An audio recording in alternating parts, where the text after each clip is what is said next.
chromosomes influence inheritance.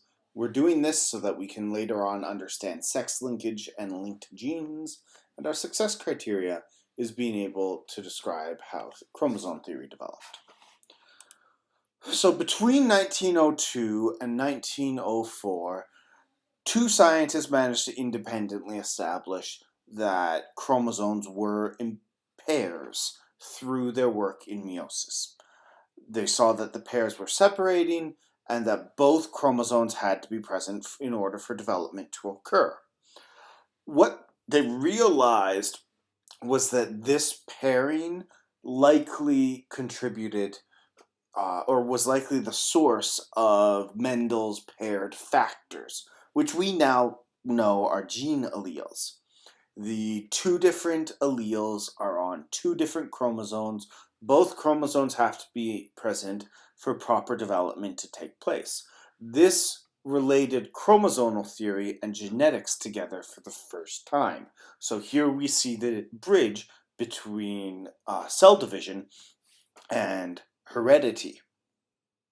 Now, not everyone bought into this right away, and one of the people who didn't was Thomas Hunt Morgan.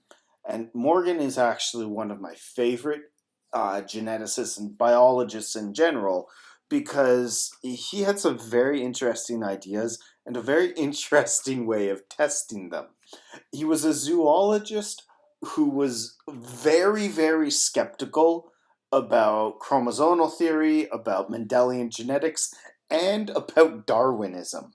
So he actually tried to take an experiment with a population of fruit flies in order to prove the hypotheses he believed about genetics. Now, this isn't some arrogant person who is saying everyone else is wrong, these are my theories.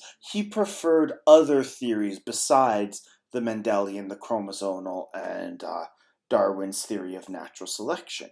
So he tried to design an experiment that would be able to show whether or not these theories were true or whether his preferred theories were true. And actually, it led him to the conclusion that he was completely wrong. After his fruit fly experiments, he came down in favor of, yes, these experiments show that Mendelian genetics are a thing, that genes are passed on by chromosomes, and eventually came to the conclusion as well that Darwin's theories of natural selection were correct. But it also did something else, which was really interesting. It also gave him the realization that he could actually figure out which genes were on the same chromosomes as each other. And the reason that he did this is he was working with Drosophila, fruit flies, the common fruit fly, and much like Mendel's pea plant, Morgan's fruit flies were excellent candidates for genetic experiments. They bred very fast. They were very easy to get a hold of. You could contain them inside of a lab. You use these containers that are like big soda pop bottles, and you actually could probably even do it in one of those 2 liters bottles as well. The generations mature in about 2 weeks. You go from eggs to larvae to adults to new batch of eggs. And most critically, although Morgan didn't know this when he started his experiments, they only had 4 chromosomes. Well, 4 chromosome pairs. So they had 3 pairs of autosomes and then 1 sex chromosome pair.